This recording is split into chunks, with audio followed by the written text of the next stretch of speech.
Very good morning student. I Professor Jasmine Faraz welcome you on my channel. Already हमने chapter number 1 से लेके chapter number 7 तक पूरा syllabus complete किया है। सब उसमें से मैंने एक्सरसाइज भी सॉल्व करके लिए है मैक्सिमम। जो बाकी है वो मैं नेक्स्ट वीडियो जरूर अपलोड करूंगी। सो आज हम स्टार्ट करेंगे company account issue of share. That is already you know this is option for a computer in accounting. So ये दो चैप्टर में से कोई भी आपको एक चैप्टर करना है। ये है 8 मार्क्स के लिए।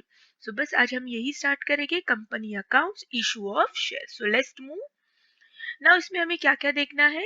सो this is the content. Share and share capital. If you are a SP student definitely you have idea about shares and share capital, then types of shares, treatment of shares, then public issue, basic accounting entries, issue of shares or subscription, call in series, issue of shares for consideration other than cash। हमें main part ये cover करना है क्योंकि हमें इसमें journal entry पूछी जाएगी या तो बैलेंस शीट हमें ओपन करनी होगी। ये दो क्वेश्चन 8 मार्क्स के लिए आ सकते हैं, दिस और this.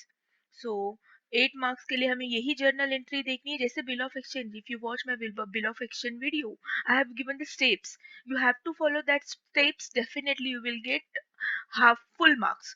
So this is just like, तो मैं आपको एक बहुत सिंपल सिंपल ट्रिक बताऊंगी जिसको आपको जर्नल एंट्री अच्छे से याद होगी। And this for feature share, इसका हमें क्या करना है, यही बस हमें ये सब चैप्टर में सीखना है। Now first will see the basic concept. Already आपको ये पता है, अगर आप मैथ स्टूडेंट हो तो शायद आपके लिए नया है। So let's see equity share का मतलब क्या होता है। The share which is not preference share is an equity share. It means if shareholder is not entitled to fixed dividend और priority at the time of repayment of capital. हम company में invest करते हैं, हम मतलब public company में invest करते हैं एज ए शेयर। आपने सुना होगा शेयर मार्केट, ओके। सो उसमें जब हम इन्वेस्ट करते हैं तो वहां पे दो तीन ऑप्शंस होते हैं कि where you have to invest. We have equity share, we have a preference share, we have a debenture also. So आप आपके हिसाब से, आपको जिस तरह से इनकम चाहिए, जिस तरह से रिस्क लेनी है, उस तरह से आप क्या कर सकते हो, पैसे इन्वेस्ट कर सकते हो। तो इक्विटी शेयर में ऐसे ही बंदा इन्वेस्ट करता है जिसे रिस्क लेने की आदत है, जिसे अच्छा लगता है रिस्क लेना। Because here what they have given, fix dividend नहीं मिलता है। कि suppose mister A and mister C are the, assume करो investor, mister A want to invest 1 lakh and C also want to invest 1 lakh equity share, okay. उनको equity share में invest करना है। But now mister A ज्यादा risk taker है तो वो ये करेगा, इन्वेस्ट करेगा इक्विटी शेयर में, ओके। बट मिस्टर सी जो है थोड़े से डरपोक किस्म के इंसान है, उन्होंने कहा नहीं, इक्विटी शेयर में we don't get fix dividend, we don't have priority. अगर कंपनी बंद होती है तो भी पहला पैसा प्रेफरेंस शेयर को दिया जाता है। तो इन्होंने डिसाइड किया कि I will invest into preference share. और प्रेफरेंस शेयर में क्या होता है, पर्टिकुलर 10% 15%, जैसे वो कंपनी की पॉलिसी होगी उस हिसाब से हर साल डिविडेंड दिया जाता है।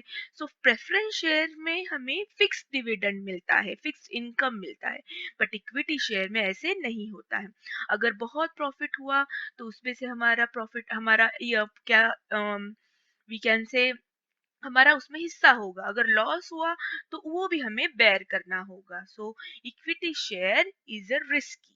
Now next is a equity share holder participate in profit of the company. जैसे मैंने बताया है कि कुछ अच्छी बातें और कुछ बुरी बातें होती है, ठीक है। तो यहाँ पे फिक्स्ड इनकम तो नहीं मिलेगा, फिक्स डिविडेंड तो नहीं मिलेगा, हाँ। लेकिन if that company is earning more profit, उसका प्रॉफिट बहुत ज्यादा हो गया, तो उसमें वो पार्टिसिपेट कर सकता है, मतलब उसमें उसका हिस्सा हो सकता है। Equity share holder are the risk bearer. Just now I told you कि यहाँ पे फिक्स्ड इनकम नहीं होता है, प्रायोरिटी नहीं होती है, फिर भी बहुत सारे इन्वेस्टर इक्विटी शेयर होल्डर में इन्वेस्ट करते हैं because they know though it is a risk bearer but we will get a profit. तो उनको पता होता है कि हाँ कि ये रिस्की है, लेकिन फिर भी अगर प्रॉफिट मिला तो बहुत अच्छे से प्रॉफिट मिलेगा, okay. they are real owner of the company and can get dividend after payment of all expenses and dividend to preference share. तो इन्हें भी डिविडेंड मिलता है, प्रॉफिट में से हिस्सा मिलता है, बट कब? After payment of all expenses and dividend on preference share holder. So they are called real owner. तो आपको ऑब्जेक्टिव में भी आ सकता है, dash are called real owner. So who is the call? Yes, share equity shareholders are known as a real owner of the company. Why real owner? तो of course owner भी क्या करता है, सबका पहला expenses खर्चा पे करता है और फिर जो बचेगा प्रॉफिट उसमें उसका हिस्सा होता है. ओके, आई होप आपको समझ में आ रहा है. The now we'll see the preference share. It's opposite to equity share. Preference share are those share which have a right with respect to payment of dividend. तो of course यहाँ पे सबसे पहले preference नाम में ही दिया है कि उसको पहले preference मिलता है कि dividend उसे पहले मिले. Preference shareholder enjoy preferential right in case of payment of repayment of capital. जब कंपनी बंद होनी है तब पहला किसे प्रेफरेंस मिलता है? प्रेफरेंस शेयर होल्डर को. उनको उनके पैसे पहले लौटाए जाते हैं. Preference share holder get fixed rate of dividend before giving dividend to equity share holder. So I hope आपको difference between equity and preference समझ में आया है. Now types of share capital. ना हर कंपनी का एक प्रोसीजर होता है. पहले होता है ऑथराइज कैपिटल. ना ऑथराइज कैपिटल का मतलब होता है the amount of share capital which a company is authorise to issue by its MOA, मतलब मेमोरेंडम ऑफ एसोसिएशन. एम इसे शॉर्ट फॉर्म में कहते हैं OA. Okay, memorandum of association. इसमें लिखा जाता है कि इस कंपनी को मैक्सिमम कितनी ऑथोरिटी है कि वो पब्लिक से ऑथराइज कैपिटल कलेक्ट कर सकता है. इसको कितनी ऑथोरिटी है कि वो पब्लिक से कलेक्ट कर सकता है capital. So this is authorise capital. Okay, and this is written in the MOA. The amount of authorized capital determined after taking consideration the future requirement of the company. अब जैसे suppose Tata company है और Tata company को पता है कि उसकी requirement future कितनी है, तो वो पहले डिसाइड करेगा कि मुझे कितने तक परमिशन मिलनी चाहिए. 10 करोड़ तक मिलनी चाहिए या उससे ज्यादा मिलनी चाहिए. ओके, तो ये डिसाइड कहाँ पे होता है? After taking future requirement. अगर उसको नया प्रोजेक्ट बनाना है टाटा को, तो मे बी 100 करोड़ की भी उसको रिक्वायरमेंट होगी. तो जैसे जैसे फ्यूचर उनका डिसीजन होगा उस हिसाब से उनका ऑथराइज कैपिटल डिसाइड होता है. Okay, now this capital is also known as a nominal capital or register capital. मतलब जब वो MOA में रजिस्टर करते तो पहले उन्हें देना होता है कि हम मैक्सिमम कितना ऑथराइज कैपिटल इशू करेंगे. Okay, so this is called authorise capital. This is also known as a nominal capital as well as register capital. Next is a issued capital. अब इशू करेंगे ऑथराइज, परमिशन तो मिल गई कि yes you can raise your capital up to 100 crore. ठीक है, but जरूरी नहीं है कि इतना ऑथोरिटी परमिशन मिली है तो हर वक्त इतना ही हम इशू करें. तो issue capital is a part of authorise capital which is offer for the publication for subscription. जब कंपनी के टाटा ने तो डिसाइड कर दिया, MOA में डिक्लेयर किया कि yes we have a authorise capital 10 crore, but next जब मंथ में दे नीड अ कैश, उनको कैपिटल की जरूरत है, तो not necessary they will raise 10 crore, they will raise only 50 crore. क्योंकि अभी कितने की जरूरत है? ओनली 50 करोड़. तो जो कैपिटल हम पब्लिक के सामने ऑफर देते हैं कि यस हमने इशू किया है प्लीज सब्सक्राइब करो, उसे कहते हैं issued capital. If the company issue all its share, issued capital will be equal to authorized capital. Yes, अगर लेकिन टाटा को 100 करोड़ का ऑथराइज है और वो चाहते हैं कि नहीं 100 करोड़ ही हमको करने हैं, तो वो भी पॉसिबल है. तो authorise capital and equity share capital will be equal. Okay, next, generally company issue such number of share which are sufficient to meet the requirement of company. The part of authorized capital which is not issue, of course this is called unissued capital. For example, मैंने यहाँ पे दिया था कि 10 crore authority है उन्हें raise करने की कैपिटल, लेकिन उन्होंने सिर्फ 50 करोड़ की है. तो 50 करोड़ क्या किया? नहीं किया, उन्होंने इशू नहीं किया. सो बचे हुए 50 crore will be called as unissued capital. ये सब आपको ऑब्जेक्टिव में काम आ सकते हैं. Next we'll see subscribe capital. The subscribe capital is a part of issued capital which is actually subscribed by the public. जैसे मैंने कहा था कि ऑथराइज कैपिटल जो है वो 100 करोड़ का है, कंपनी इतने तक रेस कर सकती है। फिर उसके बाद मैंने कहा था इशूड, लेकिन कंपनी वांट ओनली 50 करोड़, फिलहाल उसको इतनी पैसे की जरूरत नहीं है, so they just issued 50 crore shares.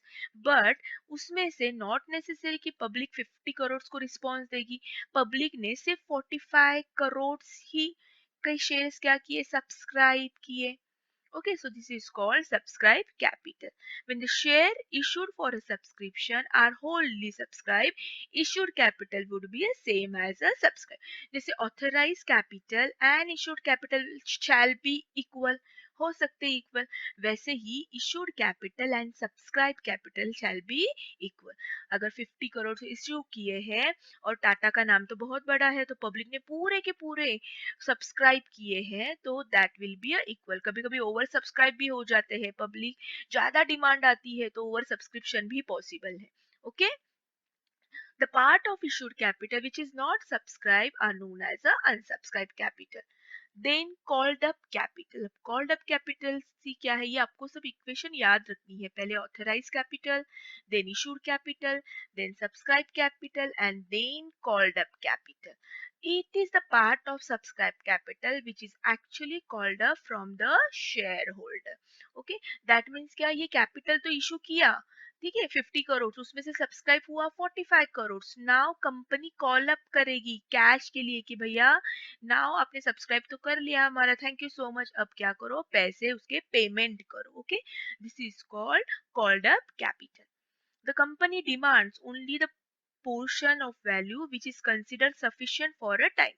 तो 45 करोड़ तो सब्सक्राइब हो गए, लेकिन कंपनी को अभी फिलहाल ये महीने में इतना 45 नहीं चाहिए, so they will called only 25 crore, तो कॉल्ड अप करना। ओके, जैसे एक बहुत सिंपल सा एग्जांपल देती हूँ मैं आपको। जैसे स्कूल में देखो फॉर्म्स डिस्ट्रीब्यूट होते हैं, तो स्कूल की कैपेसिटी सपोज 480 बच्चों की है। ओके, इतना वो अलाउड है कि तुम इतने बच्चे इनका एडमिशन दे सकते हो, उसमें से हमने सिर्फ 300 फॉर्म इशू किए, ठीक है, हमें नहीं 480 बच्चे चाहिए, हमें एक छोटा ही क्लास चाहिए, थोड़े ही बच्चे चाहिए, ठीक है, इतना इंफ्रास्ट्रक्चर नहीं है हमारे पास, so will issue only 300 forms. उसमें से लोगों ने सिर्फ 280 लोगों ने एडमिशन के फॉर्म्स क्या किए, लिए कि yes we are interested in taking the admission in your college, ठीक है 280, तो this is called subscribe, this is called authorise, this is called issued, this is called subscribe. And after that अब क्या किया कॉलेज ने, कुछ लोगों को फोन करके बोला कि चलो आप अब क्या फी भरो, ठीक है, ऑफकोर्स सबको तो पैसे बाद में मांगेगी ही, लेकिन एज पर रिक्वायरमेंट, ये एग्जाम्पल बोल रही हूँ मैं। ओके, कंपनी का अगर आपको कंफ्यूज हो रहा है तो स्कूल का कॉलेज का एग्जाम्पल लो। ओके, सो 220 हमने क्या किया है, कॉल्ड अप कैपिटल रेज किया है, जैसे यहाँ पे किया है हमने, इतने लोगों को हमने डिमांड की कि भैया आप पैसे दे दो, we need a capital, so please give your money to us as a investment. Next, it should be noted that called up capital may be equal to subscribed capital. Of course, subscribed capital और called up equal हो सकता है, जितना subscribe हुआ है उतना ही called up हो सकता है। जैसे यहाँ पे जितने पेरेंट्स ने फॉर्म लेकर गए उतने पेरेंट्स से हम सबको बोल सकते हैं फोन करके कि अब टाइम है आपका फी पे करने का। ओके, सो देखो A is equal to I, मतलब ऑथराइज और इशूड इक्वल हो सकते हैं, then issued is equal to subscription, ये इक्वल हो सकते हैं, subscription is equal to called up equal हो सकते हैं। ओके, ये ऑब्जेक्टिव को जरूर आएगा इसमें से question. The part of capital which is not called up, of course that is called uncalled capital. Now we'll see next paid up capital. So paid up capital, it is the portion of called up capital which has actually paid by the shareholder. देखो फिर से एक यहाँ पे हम लोग draw करते हैं, क्या हम लोग पहले हमने क्या किया था, authorise capital, okay, then subscribe, sorry issued, then subscribe, then called up. अब उसके बाद हमें क्या करना है, पेड अप कैपिटल, मतलब ठीक है कंपनी ने डिमांड तो किया कि अब पे करो, लेकिन उसमें से कुछ कुछ बंदे पे करेंगे, कुछ कुछ बच्चों का अचानक कुछ प्रॉब्लम आ जाएगा, कुछ शेयर होल्डर्स का, एंड दे कैन नॉट पे, सो जो amount portion actually paid by the share holder, it is called paid up capital. Okay, some shareholder may not pay all the amount demanded and due on their shares. ऐसे हो सकता है जब company ने demand की कि पैसे दे दो, तब हो सकता है उन्हें कुछ प्रॉब्लम आ जाए and they will not pay, just like a school. School में फॉर्म हमने इशू किया, कॉल्ड अप भी किया कि come and pay your fee, but ऐसे हो सकता है सर्टेन रीजन कि parents are not able to pay the fee, so जितना पेड किया है उसको कहते हैं paid up capital. Paid up capital are of course equal or less than called up capital, but cannot be more than called up capital। ये आपको याद रखना है, ठीक है। जितना मांगा है उतना इक्वल हो सकता है या उससे कम हो सकता है, लेकिन ज्यादा नहीं हो सकता है। Okay, and the difference between called up capital and paid up capital is known as calls in arrears।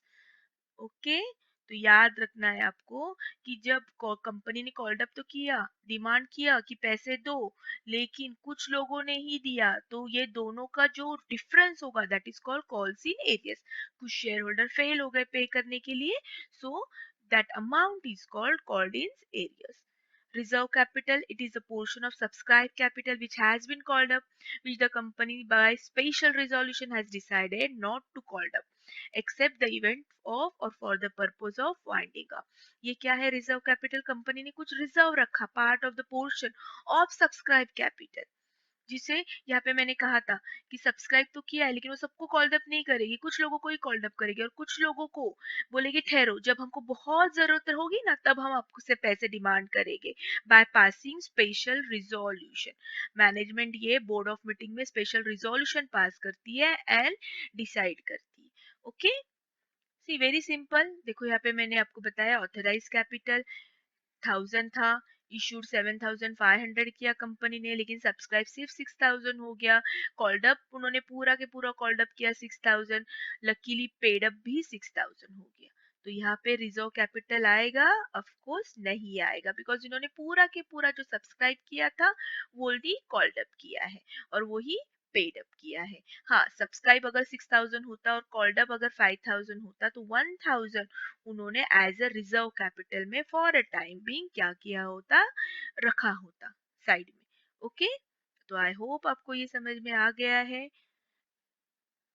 Now इस तरह से बैलेंस शीट होती है। देखो बैलेंस शीट में ऐसे लिखा जाता है, this is the first time you have seen this balance sheet. अभी तक तो हमारे बैलेंस शीट में लायबिलिटी और पार्टनरशिप के कैपिटल्स थे, लेकिन ये कंपनी हमारी है पब्लिक लिमिटेड कंपनी तक, company which issue the share to the public, that is company is known as a public limited। so यही कंपनी की बैलेंस शीट ये ऐसी होती है, ठीक है। ऑथराइज लिखा जाता है, issued, subscribe, called up and finally paid up. तो एक्चुअल उनकी कंपनी में कितने पैसे इन्वेस्ट हो गए? 3,45,000। That should come outer column. देखो इनकी ये सिर्फ हमें बाहर लिखना है, but when we put two lines, इसका मतलब ये हमें कैलकुलेशन में नहीं लेना है, सी, ठीक है। टू लाइंस का मतलब, ओके, सो ये हमें कैलकुलेशन में नहीं लेना है, ये सिर्फ हमको शो करना है कि हमारा ऑथराइज कितना था, issued, subscribe and called up कितना था। So finally company has a 3,45,000 as a capital और उतनी कैश आई है, तो बराबर कैश भी देखो टैली हो गई है। Okay, 3,45,000, so balance sheet get tally, see here. Okay, so this is your balance sheet. So I hope आपको समझ में आ गया है। आज हम ये वीडियो पे यहीं पे स्टॉप हो गए। नेक्स्ट हम इसकी प्रोसीजर देखेंगे, मतलब कि जर्नल एंट्री पास करने के लिए हमें क्या क्या रिक्वायरमेंट है। ओके, सो अगर पसंद आया तो प्लीज लाइक कीजिए, फ्रेंड्स के साथ जरूर शेयर कीजिए and don't skip this chapter because this has option computer in accountancy. But उससे ज्यादा ये आप करो क्योंकि ये आपको FY SY TY में काम आएगा। Okay, so bye, have a nice day. अगर न्यू हो तो सब्सक्राइब जरूर कीजिए।